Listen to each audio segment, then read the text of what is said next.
E agora nós vamos para o capítulo 2, que talvez possa gerar um pouco de resistência ou até medo nas pessoas, porque nós vamos falar um pouquinho sobre neurofisiologia. Mas a ideia é justamente desmistificar, mostrar que conhecimento científico não é algo do outro mundo e mostrar, inclusive, a importância da gente conhecer de questões que, num primeiro momento, possam parecer inúteis para pessoas que querem apenas ter um convívio melhor com seus cães. Mas temos que ter em mente que, se nós queremos conviver melhor com nossos cães, é muito bom que nós tenhamos um conhecimento da natureza deles. E começando com um pouquinho de entendimento sobre como funciona a neurologia, a neurofisiologia, mesmo que seja pouco, isso nos abrirá um mar de entendimento para os conhecimentos futuros que serão transmitidos. Tudo parte da unidade funcional do sistema nervoso, que é o neurônio. O neurônio é uma célula nervosa, funcional, e através e a partir dos neurônios é que as informações, os comandamentos são transmitidos ao mesmo tempo em que as percepções do mundo exterior são transmitidas dos receptores, na pele, na boca, nos olhos, nos ouvidos, etc., para o sistema nervoso central. Então é algo que dá a condição cíclica, tanto de percepção do mundo exterior, como de reação em relação às coisas percebidas no mundo exterior. Os neurônios são formados de 4 regiões básicas: o corpo celular, os dendritos, que são emissões provenientes desse corpo celular, um axônio, que é uma região mais tubular, e uma terminação chamada terminação pré-sináptica, que são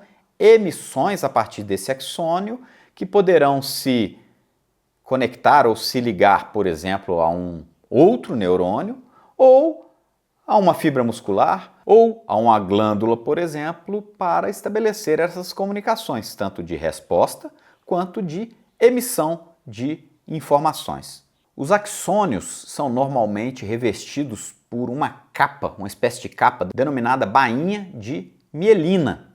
Essa bainha de mielina facilitará o aumento da velocidade ou propiciará a melhor velocidade na transmissão desse impulso nervoso ou dessa informação que será passada de um neurônio para o outro, ou de um neurônio para uma fibra muscular, ou de um neurônio para uma glândula, etc, etc. E a sinapse, a conhecida sinapse nervosa, é a junção entre uma terminação pré-sináptica, que seria essa terminação ali após o término do axônio, desse tubo que vem do neurônio, e um próximo neurônio, ou uma fibra muscular, ou mesmo uma glândula.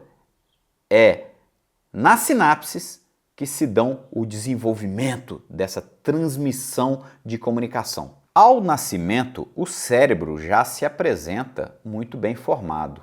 A questão é que, logo a partir do nascimento, inicia-se um fenômeno muito rico denominado neuroplasticidade. Neuroplasticidade é um fenômeno que, na verdade, é composto de 2 outros fenômenos.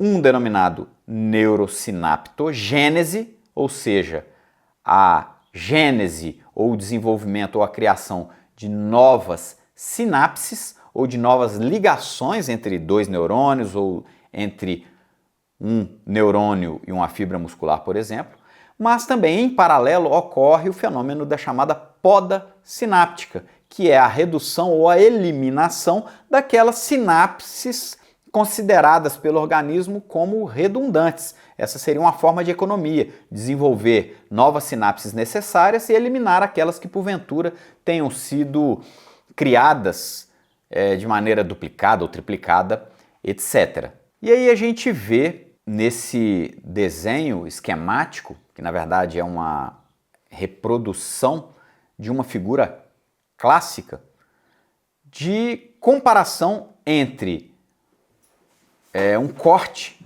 cerebral, um corte de tecido nervoso de ratos que foram criados em chamados ambientes pobres, ou seja, ambientes em que não há estimulação, e ratos criados nos chamados ambientes ricos. E a gente vê claramente aí nesse esquema a diferença de número de terminações nervosas pré-sinápticas entre um tipo de neurônio e um outro tipo de neurônio. Daí inicia-se a percepção da necessidade de um ambiente rico para o desenvolvimento mais pleno do sistema nervoso. A chamada ciência do enriquecimento ambiental tem o seu ponto de partida na época em que se percebeu essa diferença de resposta frente a ambientes pobres, frente a ambientes enriquecidos. Nós vimos lá nas leis do aprendizado, especialmente na lei do condicionamento clássico, o condicionamento relacionado a uma resposta reflexa. Mas o que seria o reflexo? O reflexo pode ser definido como uma resposta simples e involuntária e invariável do sistema nervoso a um determinado estímulo. O reflexo é a mais simples função do sistema nervoso. Então ele demonstra a percepção de estímulos e a resposta frente a esses estímulos. Resumindo, o processamento de uma estimulação e a resposta motora frente a essa estimulação. Uma outra estrutura anatômica complexa que eu acho pertinente a gente ter pelo menos um mínimo de noção sobre ela é o denominado sistema límbico. Na verdade, o sistema límbico não é uma estrutura simples e também não é passível de consenso na ciência, seja da anatomia, seja da neuroanatomia, seja da neurofisiologia.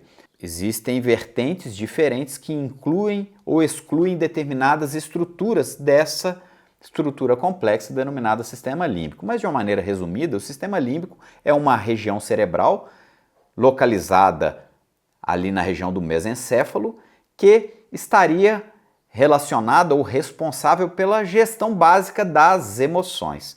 E, entre outras pequenas estruturas, ela é constituída basicamente, pelo menos de uma maneira mais consensual, por hipotálamo, que é a estrutura responsável pela interface entre o sistema nervoso central e o sistema glandular, o hipocampo, que é uma estrutura muito responsabilizada pelos sistemas de navegação, assim como também pelos registros de memória recente, e pelas amígdalas cerebrais, que seriam duas pequenas estruturas parecidas com amêndoas, bilaterais, né? Elas têm uma de um lado e outra do outro lado, e que estariam relacionadas com as respostas predatórias, por exemplo, e, de acordo com determinadas linhas de pesquisa mais consagradas, com respostas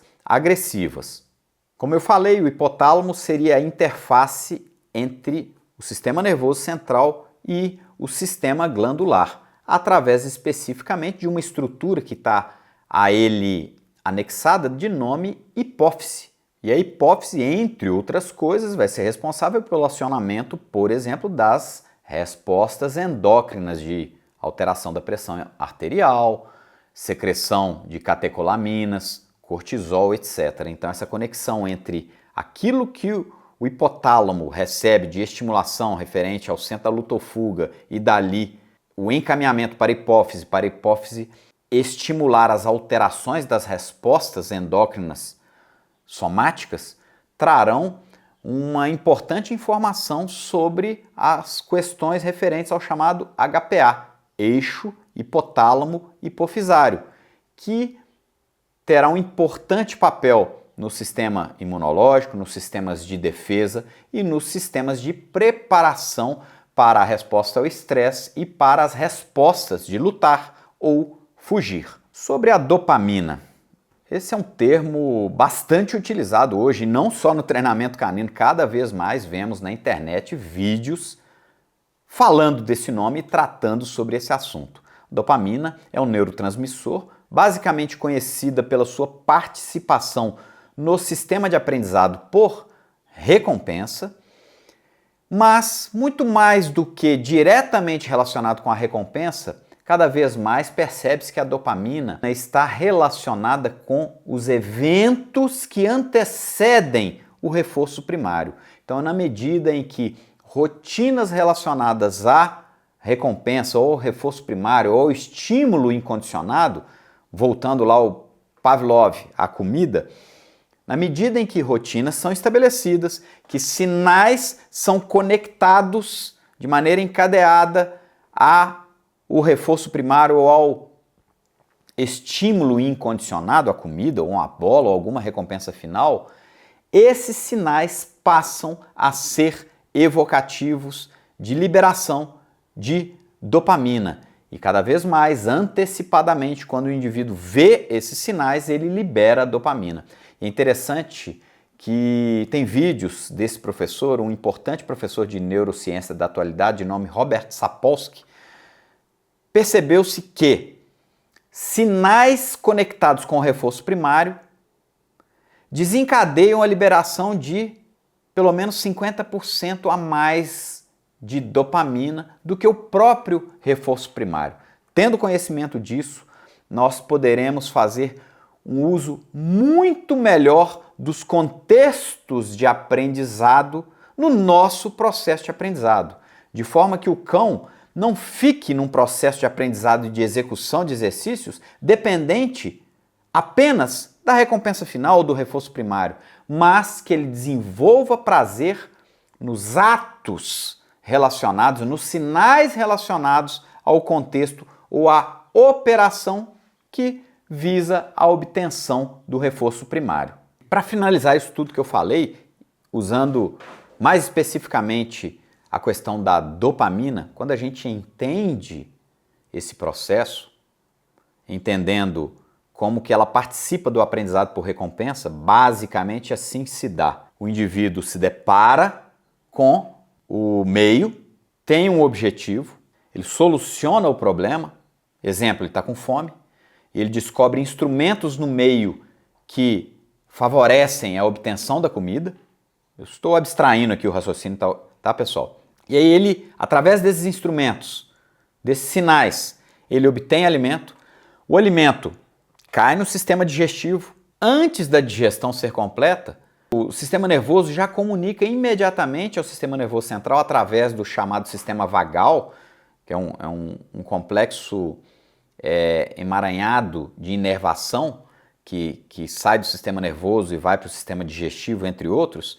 E aí há a percepção de alimento, por exemplo, no estômago, comunicação imediata do sucesso daquela operação ao sistema nervoso central. O sistema nervoso central libera a dopamina chega ao hipocampo, que é a estrutura que eu citei anteriormente. O hipocampo associa essa sensação de prazer gerada pela descarga de dopamina com as informações captadas e registradas daquelas atividades recentes. Lembra que eu falei que o hipocampo, ele, entre outras coisas, ele faz registro das experiências de memória recente. Essa conexão entre os atos recentes e o sucesso em decorrência do prazer gerado pela dopamina gera o aprendizado pela recompensa. Pois bem, mas mais do que isso, entendendo que, com o passar das repetições e do condicionamento, o que gera mais liberação de dopamina e, por conseguinte, um nível maior de prazer é não o reforço primário ou a comida em si, mas os sinais que antecedem, que prenunciam aquele reforço. Tendo esse entendimento, a gente começa a compreender a possibilidade de desenvolvimento de um prazer na execução dos exercícios que a gente vai ensinar e não só uma dependência da recompensa em si.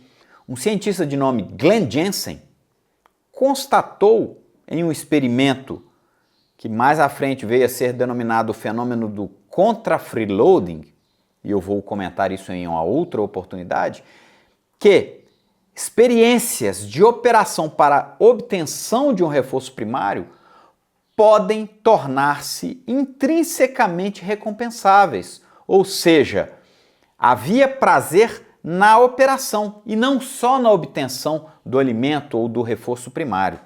E é exatamente a compreensão disso e utilizar disso a nosso favor é o que fará com que um cão tenha prazer no operar ou no trabalho, maior inclusive do que no próprio reforço primário ou no petisco ou na recompensa final.